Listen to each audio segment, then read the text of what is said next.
So I've had a few people ask me about the first guy in that car. He lived, by the way. And so if you're here, I think you've seen this before and you didn't wonder that, I don't know what that says about you. But dude flipped off somehow. He lived. We would not have shown you that video if he didn't. Before we get started today, I want to make sure that we are all on the same page when it comes to next week.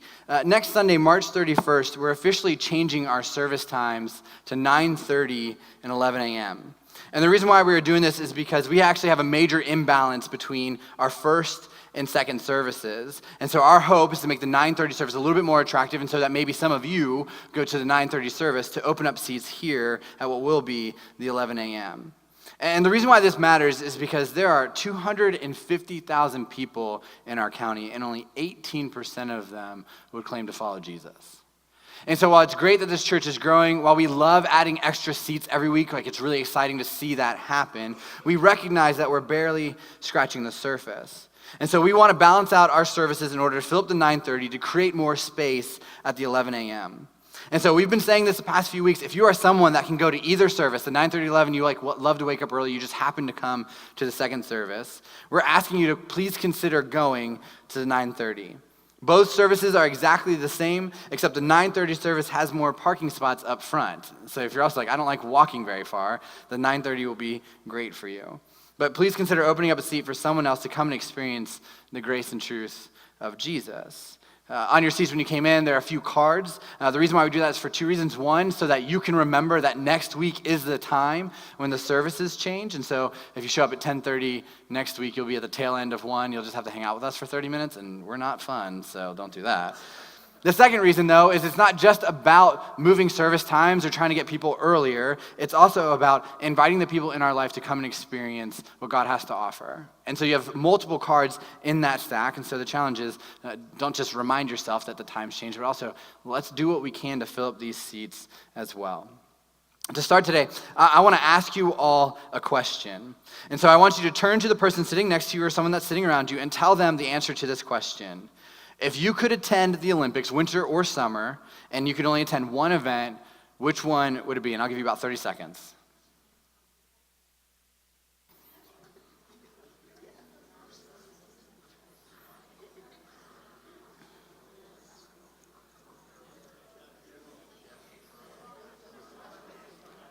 This is how you know the people you're sitting next to might be a little bit weird, right? Depending on how they answer.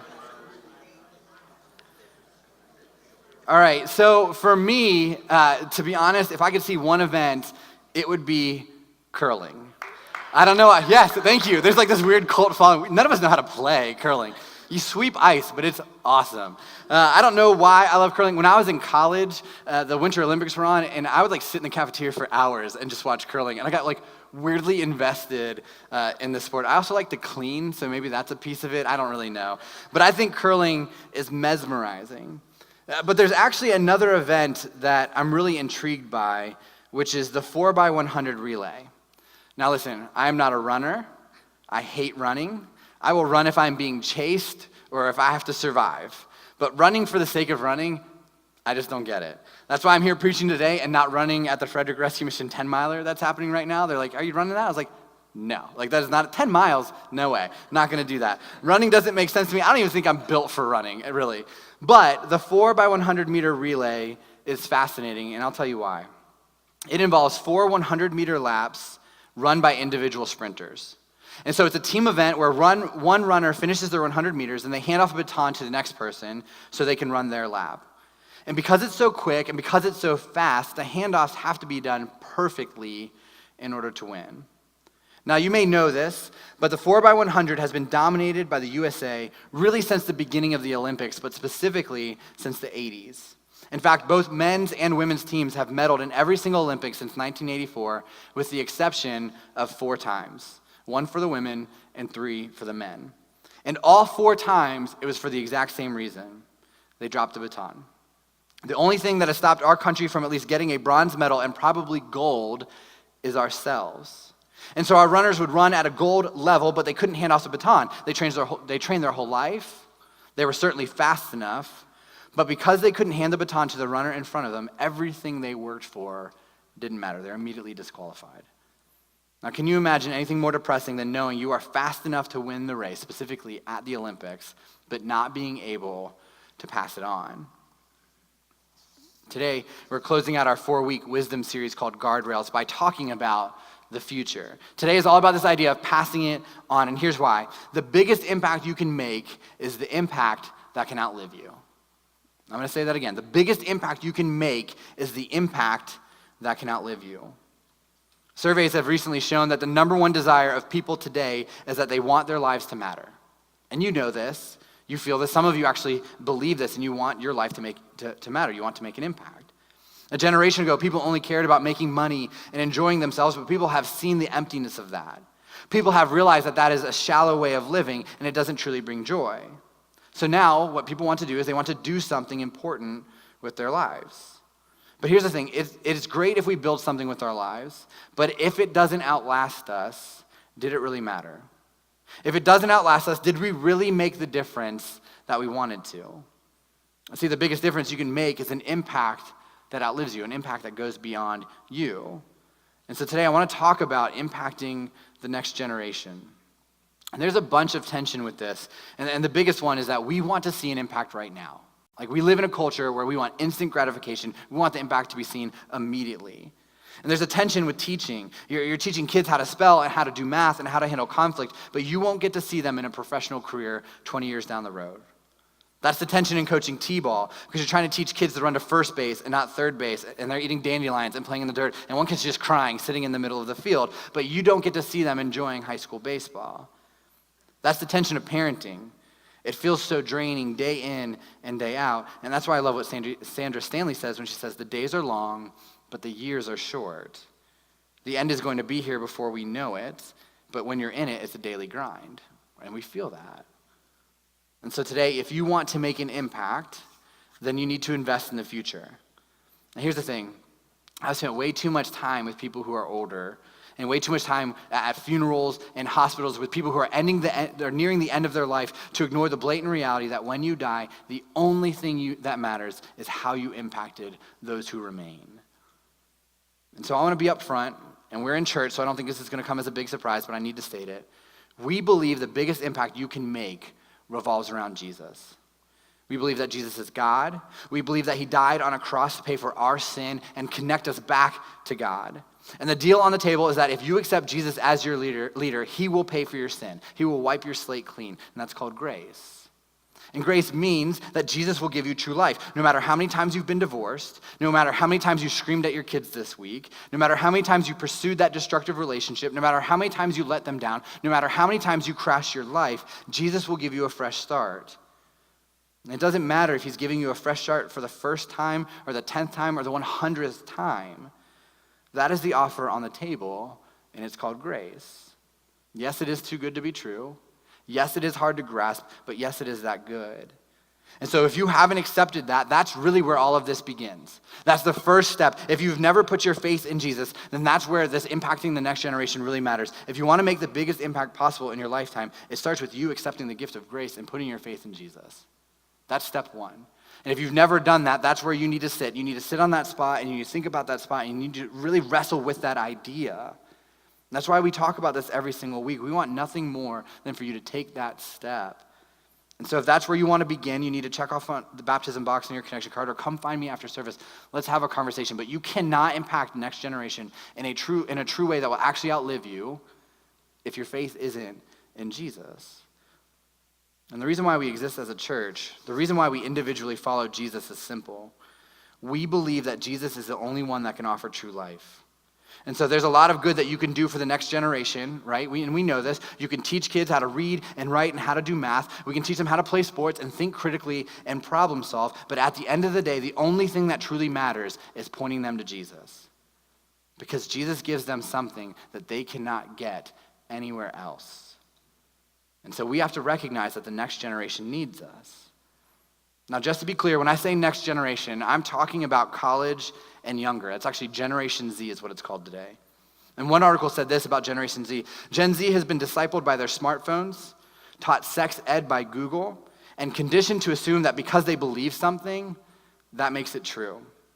Gen Z has no foundation. Only 34% of Generation Z believe that lying is morally wrong. 28% believe that there's no such thing as morality, and it all kind of depends on the situation that you're in.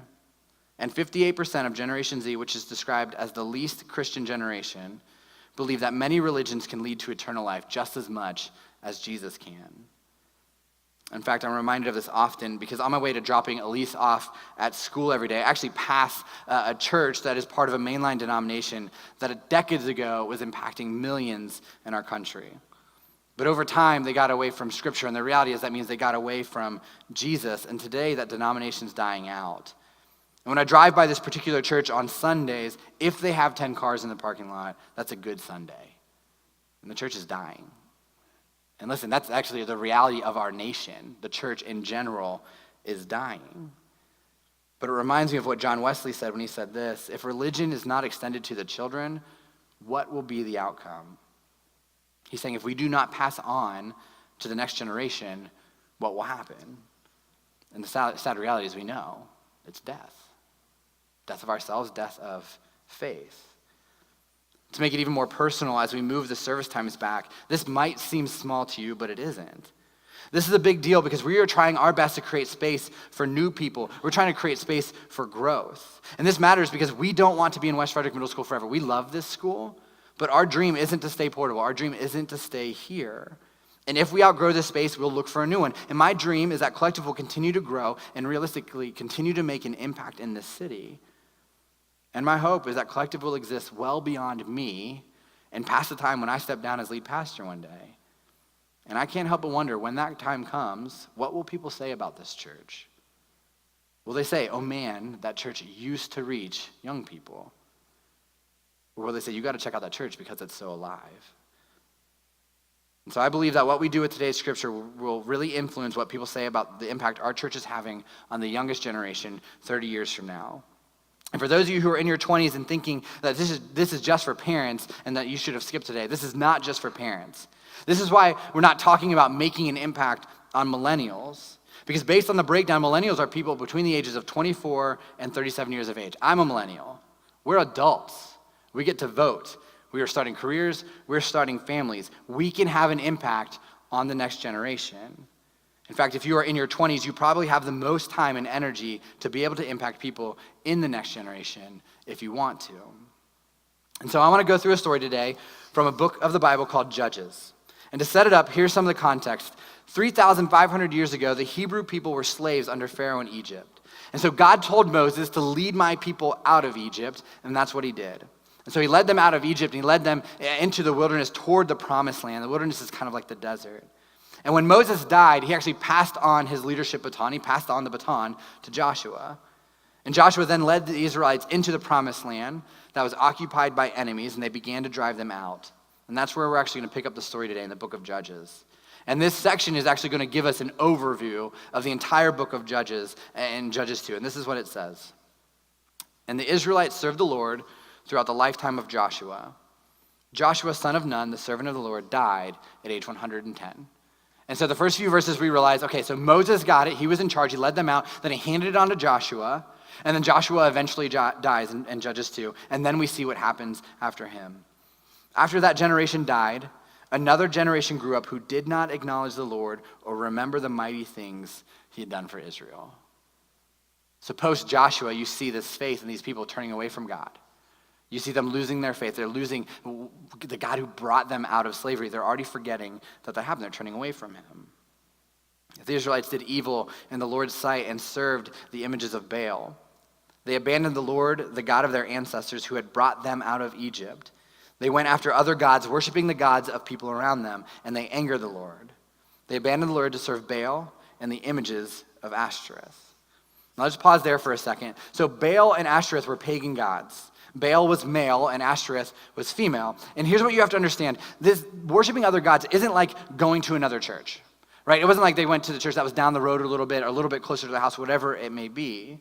Baal and Ashtoreth were fertility gods, like make the land fertile, but also make the people fertile. And so the way you worshiped fertility gods in ancient cultures was to practice fertility. So the way you worship Baal and Ashtoreth is you went to their place of worship and you had sex with the volunteers who served the pagan god's place of worship. This is what the Israelites were doing. So it wasn't that they just stopped trusting God. It wasn't that they stopped going to church. They completely went in a different direction. And so this made the Lord burn with anger against Israel. So he handed them over to the raiders who stole their possessions. He turned them over to their enemies all around, and they were no longer able to resist them. Every time Israel went out to battle, the Lord fought against them, causing them to be defeated, just as he had warned, and the people were in great distress. So meaning without God protecting them, it was inevitable that they would be defeated by the evil around them. And God told them that this would happen. God told them, if you turn away from me, I can protect you if you're with me, but if you turn away from me, bad things will happen. And they saw that. But then God gives them a solution in Judges 2:16. It says, then the Lord raised up judges to rescue the Israelites from their attackers. Now, when you read the word judges, don't think of somebody in a black robe, right? It's not Judge Judy. A judge in the Old Testament was a leader. It was someone who was raised up to lead the next generation back to God. Like you can think of Moses and Joshua as judges. God put them in place. They trusted God. They led Israel in the right direction. And so when you read the book of Judges, you read all about these people who led Israel back to God. You read about Othniel, who was raised up and defeated the nation of Aram to lead the people back to God. You read about Gideon, who had 300 warriors with which he defeated an entire army of thousands in order to lead the people back to God. And in the book of Judges, you read about Samson. So even though Samson was a super messed up dude and continued to fall short over and over and over again, in the end, he defeated the enemy Philistines and he led the people back to God. Those were his judges. And so that's what this is about. And it continues in Judges 2. Whenever the Lord raised up a judge over Israel, he was with that judge and rescued the people from their enemies throughout the judge's lifetime. For the Lord took pity on his people who were burdened by oppression and suffering. So God would send a leader to come and rescue them. But what would happen every single time is when the judge died, the people returned to their corrupt ways. Behaving worse than those who had lived before them, they went after other gods, serving and worshiping them, and they refused to give up their evil practices and stubborn ways. And really, those two verses, verse 18 and verse 19, those two verses are the story of the book of Judges. A leader would be raised up, they would turn back to God, the leader would die, they'd sprint in the other direction. And as you read Judges, that's what happens over and over and over again. Before Jesus came, God had a unique relationship with the nation of Israel. But the story of Judges is that as long as they had a good judge, they would follow God and everything would be good for them. But when that person died, they would then follow evil and abandon God. But then God would raise up another judge and everything would be good and they'd turn back to him. But then that judge would die and everything again would go south. And you read it over and over and over again. So let me just give you what this book is all about in a nutshell, because everything that's written in the Bible before Jesus points to Jesus. So catch what's going on here. They had a leader who would rescue them, but when he or she died, they were out of luck and they would turn to evil again. Then another leader would be raised up, but they would also die and Israel again would turn toward evil. And so what is it saying? It's saying that they needed a leader. They needed a rescuer who death could not conquer, who death could not defeat. And if only they had a rescuer who death could not overcome, they would be good with God forever. And so what is this whole book about? What is it pointing toward? It's pointing toward Jesus. The reason why we trust Jesus is because death could not defeat him. He died on a cross for our sin, but the reason we actually follow him is because he rose from the grave to prove his promises were true. He's our rescuer. He is the judge who came through where all the other judges failed. Jesus is the one who death could not defeat. He died in my place. That's why we talk about grace all the time. So where the other judges failed, Jesus came through. Their impact ended at death, but his lives on forever. And because Jesus came back to life and proved that he offers us true life, there's a burden on us to pass on our faith to the next generation. And because of that, I want to give you 2 guardrails today that will help you make an impact that outlasts you, right? That's what matters the most. It has to outlast us. And so I'd encourage you to write these down. You can take pictures if you want. Guardrail number 1. Decide to impact the next generation. Now, we've said this over and over again in this series. Nobody ever plans to crash their life. People crash their lives because they don't plan not to. But the interesting thing about today's topic is every other week in this series was about if you don't implement these guardrails, you will crash your life. But today is if you don't implement the guardrails we're talking about, a young person is going to crush their life, and it's on us. And so this guardrail is put in place so that we can protect and lead other people. One of the fascinating things about the 4x100 relay that I found out when researching it was that for years, the runners didn't actually practice the handoff of the baton. The philosophy has changed recently because of the mishaps, but the philosophy used to be, we know we have the fastest athletes in the world, so let's focus on our strength and increasing our speed and make up the handoff as we go along. So they never practiced it until they started to fail. It was only after the baton dropped in multiple Olympics that they decided to change how they approached the race, change how they practice. They had to make a decision, and so do we. We need to decide that we are going to pass it on. And here's why this is a guardrail. This doesn't shock anybody. We are selfish, right? We know that. We have a tendency to only focus on ourselves or care about ourselves. We're selfish. That's really what sin is. It's us focusing on ourselves and putting us first and thinking we are the most important thing in this world. So we have to make an intentional decision to impact the next generation. It does not come naturally. It's not natural for any of us to want to give up our own selves, to give up our own time, to give up our own talents for students, for people that we won't see the impact for years. 5, 10, 15, maybe even 20. And I still know some of you are thinking that today is just for parents, and here's why it's not. Because you know parents who are only focused on themselves. And you know people who aren't parents who do a great job on focusing on others. Because focusing on yourself or deciding to impact the next generation has very little to do with whether or not you are a parent. You just have to make a decision. You have to decide and say that it's not about me, but I'm going to make an impact that outlasts me. Listen to the verse that sums up what we read today in Judges 2:18. We're going to read it again. Whenever the Lord raised up a judge over Israel, he was with that judge and rescued the people from their enemies throughout the judge's lifetime. But when that judge died, the people returned to their corrupt ways, behaving worse than those who had lived before them. And so what happened? The reality was there was a generation of people who decided not to pass it on. And so if you want to make a lasting impact, you need to impact the next generation. And that starts with a decision. You can't do this passively. You don't just end up with the opportunity to impact Generation Z or the generation that will come after that. You have a choice to make.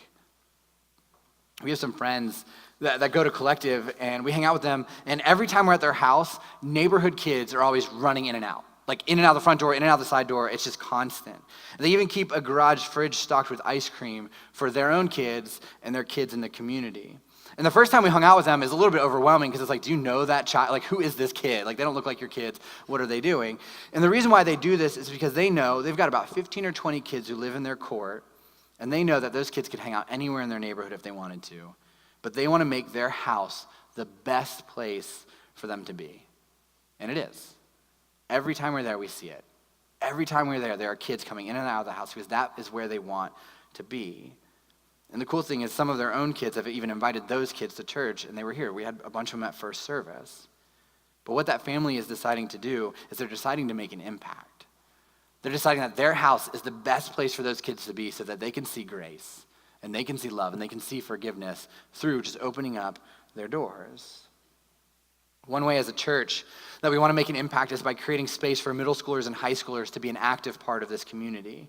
This is why we don't do separate church for 6th graders through 12th graders. We think that they should be in worshiping and serving with other people. In fact, data actually suggests that students who worship and serve next to adults have a better chance of keeping their faith when they head into adulthood. And that's what we want. That's what we want more than anything else for the students that are in this church, is that at some point they graduate and maybe they leave Frederick, maybe they leave this church, but they know that they can have faith for themselves. That's how we want to impact the next generation. Parents, if you do have middle schoolers and high schoolers, this is why you should get your kids plugged into the youth collective. Last week, I preached a sermon about sex. And what they did in the youth collective last week, they talked about sex. There's not a better place for your 6th through 12th graders to have that conversation than in a small group setting that's rooted in what the Bible teaches, surrounded by other young adults whose desire is to impact the next generation. There's not a better place for your students to be. But that's your choice. If you have middle schoolers, you have to choose to bring them there. You have to make that decision. And one of the problems that we face with all of this, it kind of goes back to selfishness, but it's that we're picky.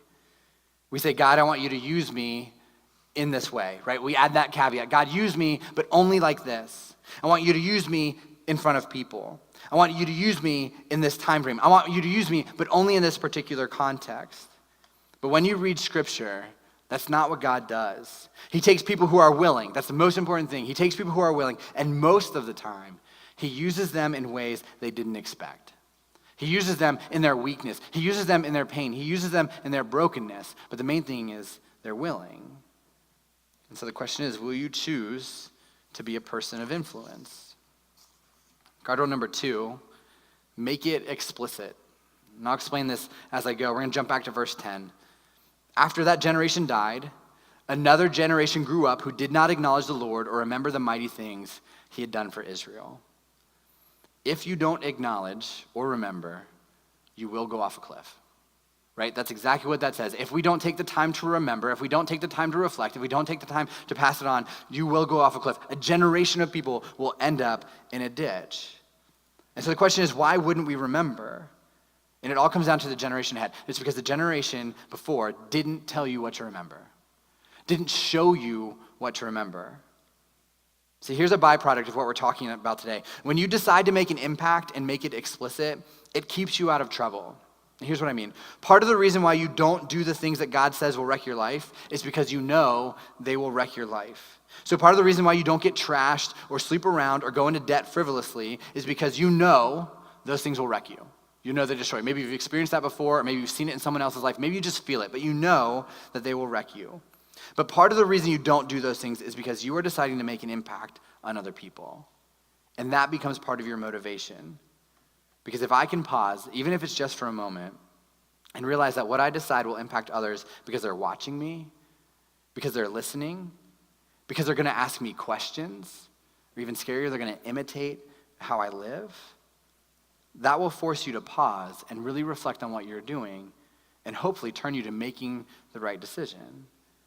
The thing that kept me out of trouble in high school and college most of the time wasn't people saying, don't do that.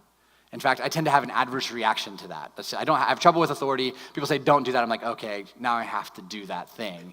And so for me, it wasn't someone telling me not to do it. It was me recognizing that as a young adult, the decisions that I made would matter. As an adult, I recognize the impact that I have goes well beyond me. You are a person of influence, whether you think you are or not. Your actions communicate something about God. Students are watching you, they're listening to you, and you are telling them a story. Dallas Willard is an author who several years ago wrote a story about a young boy who was in an art class drawing a picture. And he was drawing with a ton of energy, so much so it was actually distracting the kids around him. They're all focusing on him. Some kids actually got up out of their seat to see, what is he drawing? And so at some point, the teacher got up and walked up to him and asked him what he was doing. And without stopping, he said that he was drawing God. And she said, you know that nobody knows what God looks like, right? And he looked up at her and said, they will when I'm done. And Willard's point was that how you live your life is drawing a picture to others of what God looks like. What you do, what you don't do, how you love, how you serve, they all communicate what you believe to be true on a deep soul level. So you need to be true to your convictions and have faith worth passing on. Now, here's why I call this guardrail, make it explicit. There's a book that's actually called The Explicit Gospel by Matt Chandler. And the book is simply about the good news that Jesus brought to the earth. But the best part of the book isn't actually the main content. It's the conclusion of why he named the book Explicit Gospel. He said that in the context of where he's a pastor, which is the heart of Texas, everybody in his church grew up going to church. It's way different than here. He also realized that most of the church that he has grew up going to what's called a Bible-believing church. Yet many of the adults were placing their faith in Jesus for the first time at the church that he led. And so he tried to figure out why. Why are all these people coming to faith, even though they grew up in churches, even though they grew up in Bible-believing churches? And after a while, he put it together and realized that they grew up in a church that taught the implicit gospel. They grew up in a church that was just for church people. So it was assumed that everybody knew the deal. It was assumed that everybody knew about Jesus. It was assumed that everybody knew about the Bible. And because of that assumption, that everybody knew kind of the big stuff, they focused on all the small things. And so Chandler said that we need an explicit gospel. And the word explicit simply means clearly stated, because at the end of the day, that is the only thing that really matters. A gospel that is clear, good news that is clear. And so the question is, do you clearly communicate the gospel all the time? Specifically, if you are a follower of Jesus, this is what you need to wrestle with. Do you clearly communicate the gospel all the time? And again, the gospel simply means good news. Do you clearly communicate the good news that there is a God who loves us, that he sent his son to die on a cross so that our sins could be forgiven, and that that is true for all people? Is it something you talk about? Is it something you live out? See, if you don't have a faith that comes up naturally in conversations, or a faith that can be seen in how you love God and love people, what you're actually communicating is that you have a faith that needs to hide, or at least that maybe you don't even have a faith at all. But at best, it ends up looking lukewarm, because a lukewarm faith in one generation results in no faith in the next. And so we need to make it clear. We need to make it explicit. And here's a few ways you can do that. If you are a parent of young kids, make your house the place where they want to hang out so kids can see a healthy marriage or a healthy family. They can see love. They can see a safe place. Make that your home. If you're a teacher, spend time praying for your kids before the day begins and teach them grace and forgiveness through how you lead. Whether you have kids or not, you can volunteer here at this school because there are over 500 kids who are food insecure. 500 kids don't know where their next meal is going to come from. Whether you have kids or not, that should break your heart. You can step up and serve here and help make a difference. You can coach a team. You can volunteer at the Boys and Girls Club. You can join the team here and serve. We're always looking for people to help us create intentional environments in Collective Kids and in this gym so kids birth through 18 can bump into Jesus. And if none of those are up your alley, the best thing that you can do is start inviting your friends and family just to sit next to you. Because one of the best things you can do to impact the next generation is to introduce someone else's family, to the love that Jesus offers. And for me, I've shared my story a few times. This one's personal. My life and my family will never be the same because someone invited my family to church. He wasn't a coach. He wasn't a youth minister. We didn't really interact with him on Sunday mornings at church. He was a neighbor, and he invited us. And the trajectory of my entire family is different now because of that, because of a simple invitation. Because of that, I'm forever grateful for them. See, the Christian life is not a 100-meter race, but a 4x100 relay. Meaning if you do not pass it on correctly, you did not run the race the right way. If all you do is run, and you can be the best runner in the world, but if you do not pass the baton of faith on, you did not achieve the goal for which you were placed on this earth. And yes, we need to tell our neighbors, and yes, we need to tell our coworkers, and yes, we need to tell our friends and family about the grace and truth of Jesus, but possibly, and I think likely, the greatest potential of impact lies in the next generation. It's so far beyond us. And the book of Judges makes it clear. What's standing between a generation that walks away from God and what's ultimately best for them, or walks with God and experiences true life, is us. We make the difference. We fill that gap. We pass it on. Listen to this verse again. After that generation died, another generation grew up who did not acknowledge the Lord or remember the mighty things he had done for Israel. Then the Lord raised up judges to rescue the Israelites from their attackers. God put people in place to bridge that gap. And so what impact will you leave behind? Is it one that dies with us? One that doesn't outlive us? One that people would never know once we are gone? Or one that lives on forever? So here's my point. God can use you. God can use you. You have talents and abilities, and you might not think you do, but if you are willing, God will put you in a place to make an impact, and he wants to do that. The only question is, will you decide to make an impact for the next generation by communicating the gospel, the good news of Jesus, in a clear way so that those who are younger than you can live on? Let God use you. Let's pray. God, thank you, ultimately, that it's just not all about us. God, because when it's all about us and the burden's on us and we carry all the weight of everything, we always fall short, we fail. So God, thank you that there are people in our life that have passed on faith to us, or maybe passed on an invitation, passed something on to us that got us to this place where we are today, where we're seeking, or maybe we're moving forward in our faith and trying to raise our family that way. God, thank you that someone ahead of us pulled us that direction. But God, I pray that there are people in our life that we can bring with us. God, we know the church is dying. God, we see it all the time. God, I pray that it doesn't die with our generation. God, that we can pass it on. But God, ultimately, the thing that we're most thankful for is what we get to pass on. God, that we get to pass on forgiveness, that we get to pass on hope, we get to pass on grace. God, we get to pass on things to the next generation that they can't get anywhere else. God, because it's only offered by you. God, help us live in that space. Help us feel that. Help us appreciate it and care for it so much that we're willing to hand it off to the generation behind us so that they can experience true life through you. God, we love you and pray these things in your name.